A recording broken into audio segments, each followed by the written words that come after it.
Hello student, मैं प्रशांत और आपका मेरे YouTube channel ED with Sushant में हार्दिक स्वागत है। आज मैं अपने इस नए वीडियो में क्लास 10th के इतिहास के 5वें चैप्टर अर्थव्यवस्था और आजीविका से संबंधित महत्वपूर्ण ऑब्जेक्टिव प्रश्नों को लेकर आया हूं। तो आइए शुरू करें इस वीडियो को और देखें कि कौन कौन से प्रश्न हैं जो परीक्षा में पूछे जाएंगे। आइए शुरू करते हैं इस वीडियो को। आज हम लोग पढ़ेंगे अर्थव्यवस्था और आजीविका चैप्टर, जो कि इतिहास का 5वां चैप्टर है। इससे संबंधित हम लोग ऑब्जेक्टिव प्रश्नों को देखेंगे। तो पहला प्रश्न देखते हैं। पहला प्रश्न है, भारत में कोयला उद्योग का प्रारंभ कब हुआ? भारत में कोयला उद्योग का प्रारंभ कब हुआ? ऑप्शन ए है 1814, ऑप्शन बी है 1915, ऑप्शन सी 1916 और ऑप्शन डी 1917। इस पहले प्रश्न का करेक्ट आंसर होगा ऑप्शन ए 1814। भारत में 1814 ईस्वी में कोयला उद्योग का प्रारंभ हुआ था। इसी के साथ हम बढ़ते हैं दूसरे प्रश्न की ओर। दूसरा प्रश्न है, बाड़ाबंदी आंदोलन कहाँ हुआ? बाड़ाबंदी आंदोलन कहाँ हुआ? ऑप्शन देखते हैं। ऑप्शन ए है फ्रांस में, ऑप्शन बी इंग्लैंड में, ऑप्शन सी जर्मनी में और ऑप्शन डी रूस में।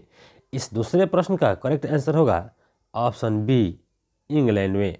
इंग्लैंड में बाड़ाबंदी आंदोलन हुआ था। बढ़ते हैं तीसरे प्रश्न की ओर। तीसरा प्रश्न है, रेशम मार्ग कहाँ से आरंभ होता था? रेशम मार्ग कहाँ से आरंभ होता था, अर्थात किस देश से आरंभ होता था? इसका ऑप्शन देखेंगे। ए में भारत, बी बर्मा, सी चीन और डी तिब्बत। इस तीसरे प्रश्न का करेक्ट आंसर होगा ऑप्शन सी चीन। ऑप्शन सी चीन। इसके साथ बढ़ते हैं हम लोग चौथे प्रश्न की ओर। चौथा प्रश्न है, भारत में न्यूनतम मजदूरी कानून किस वर्ष पारित हुआ?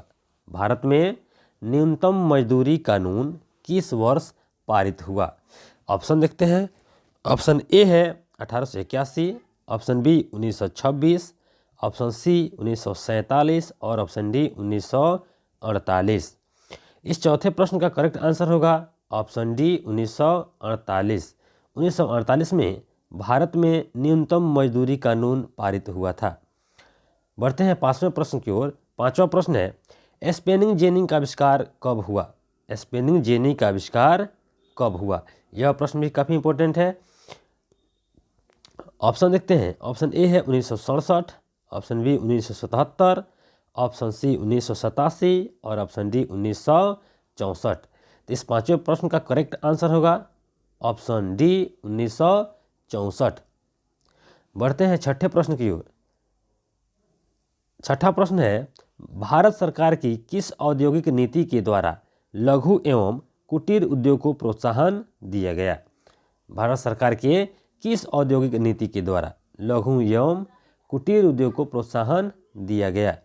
ऑप्शन देखते हैं। ऑप्शन ए है 1948 की नीति, ऑप्शन बी 1938 की नीति, ऑप्शन सी 1958 की नीति और ऑप्शन डी 1968 की नीति। तो इस छठे प्रश्न का करेक्ट आंसर होगा ऑप्शन ए 1948 की नीति के द्वारा भारत सरकार जो है औद्योगिक नीति के द्वारा लघु एवं कुटीर उद्योग को प्रोत्साहन दिया गया।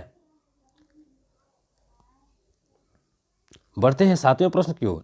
आज का सातवां प्रश्न है, भारत में मजदूरी बोर्ड की स्थापना किस पंचवर्षीय योजना में की गई? भारत में मजदूरी बोर्ड की स्थापना किस पंचवर्षीय योजना में की गई?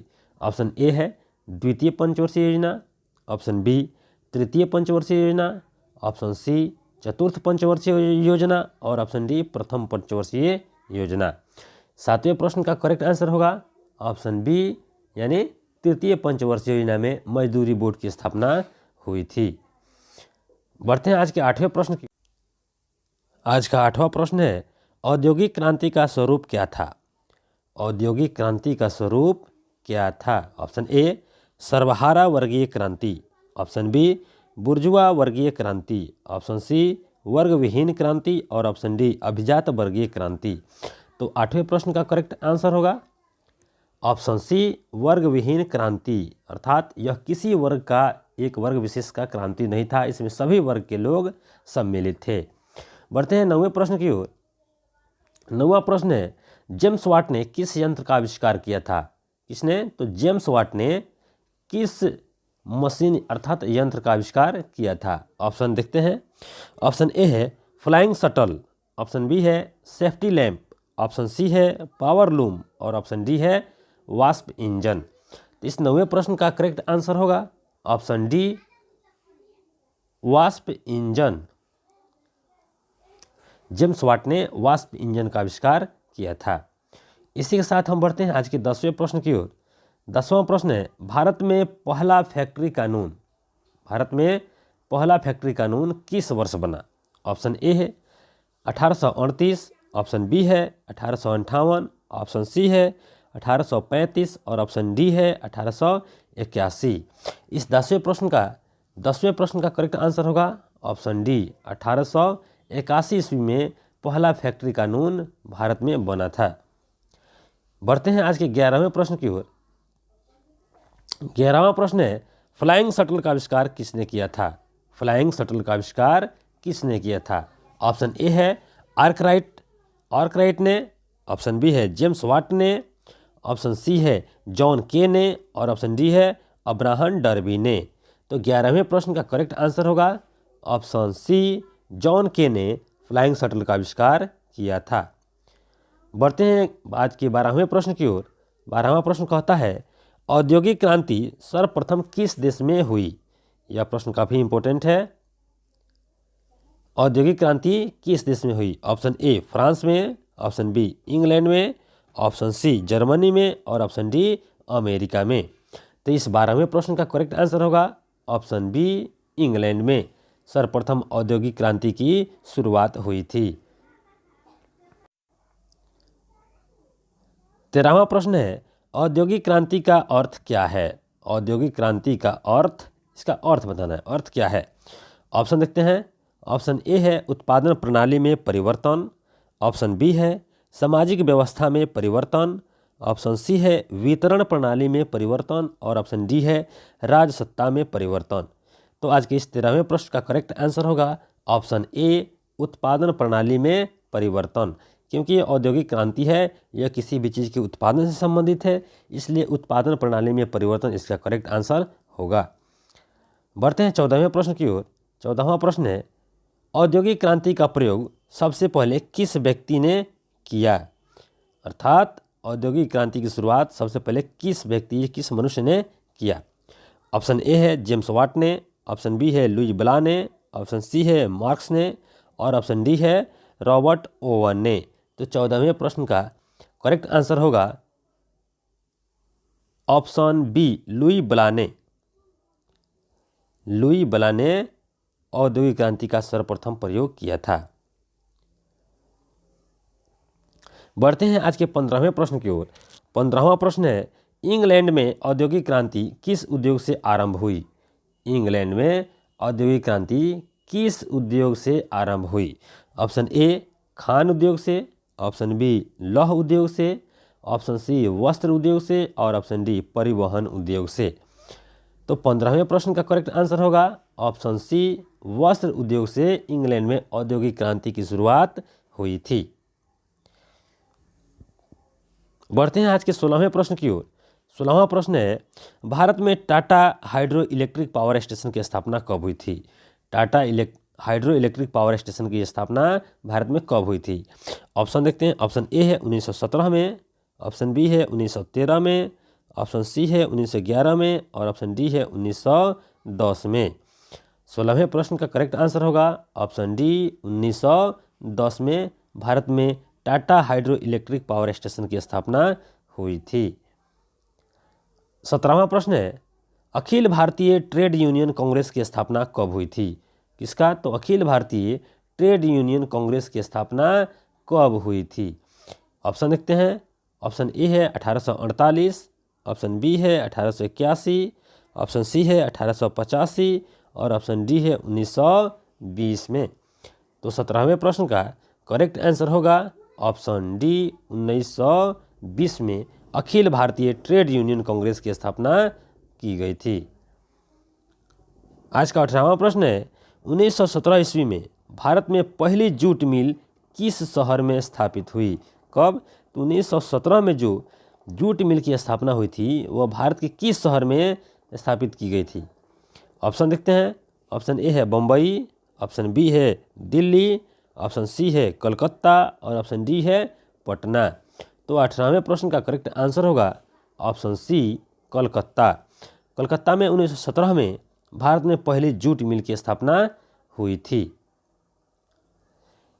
आज का 19वां प्रश्न है, इंग्लैंड में सभी स्त्री एवं पुरुषों को वयस्क मताधिकार कब प्राप्त हुआ? किस देश में? तो इंग्लैंड में सभी स्त्रियों और पुरुषों को वयस्क मताधिकार कब प्राप्त हुआ? ऑप्शन की ओर चलते हैं। ऑप्शन ए है 1828, ऑप्शन बी है 1918, ऑप्शन सी है 1981 और ऑप्शन डी है 1932।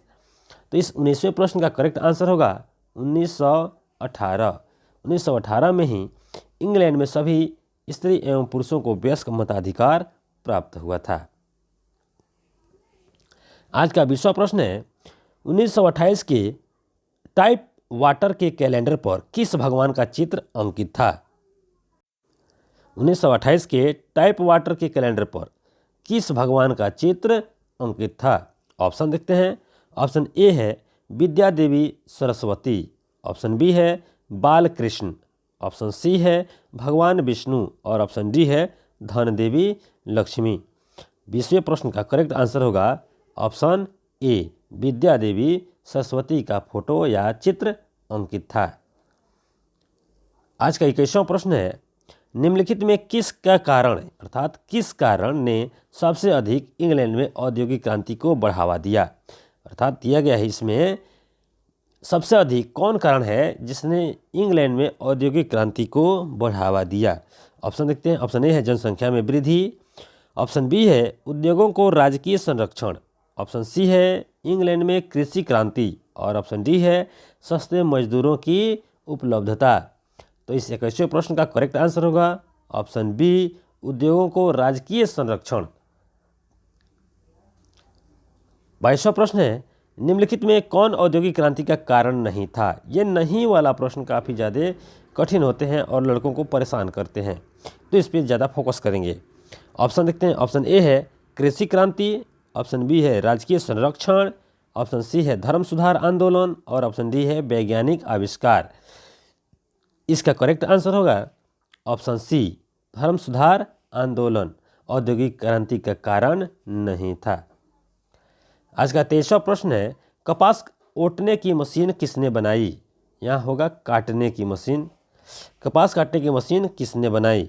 ऑप्शन देखते हैं। ऑप्शन ए है रिचर्ड आर्कराइट ने, ऑप्शन बी एडमंड कार्टराइट ने, ऑप्शन सी बेसेमर ने और ऑप्शन डी इली व्हिटनी ने। तो 23वें प्रश्न का करेक्ट आंसर होगा ऑप्शन डी इली व्हिटनी ने। आज का 24वां प्रश्न है, जल शक्ति से चलने वाले वाटरलूम का निर्माण किसने किया? किस चीज़ का निर्माण? तो वाटरलूम का आविष्कार किसने किया? ऑप्शन देखते हैं। ऑप्शन ए है एडमंड कार्टराइट ने, ऑप्शन बी है क्रॉम्पटन ने, ऑप्शन सी है रिचर्ड आर्कराइट ने और ऑप्शन डी है जेम हारग्रीव्स ने। तो 24वें प्रश्न का करेक्ट आंसर होगा ऑप्शन ए एडमंड कार्टराइट ने। आज का 25वां और आखिरी प्रश्न है, 1907 में जे.एन. टाटा ने भारत का पहला लौह और इस्पात संयंत्र किस जगह स्थापित किया? अर्थात जे.एन. टाटा ने भारत में पहला लौह और इस्पात संयंत्र की स्थापना की, उस जगह का नाम बताना है। ऑप्शन देखते हैं। ऑप्शन ए है Jamshedpur, option B Bombay, option C Madras और ऑप्शन डी अहमदाबाद। इसका करेक्ट आंसर होगा ऑप्शन ए जमशेदपुर। तो इस प्रकार हमने इस चैप्टर संबंधित सभी महत्वपूर्ण ऑब्जेक्टिव प्रश्नों को देखा और समझा। अगर वीडियो अच्छा लगे तो लाइक करें, शेयर करें और अधिक से अधिक चैनल को सब्सक्राइब करें। फिर मिलते हैं अगले वीडियो में, तब तक के लिए जय हिंद।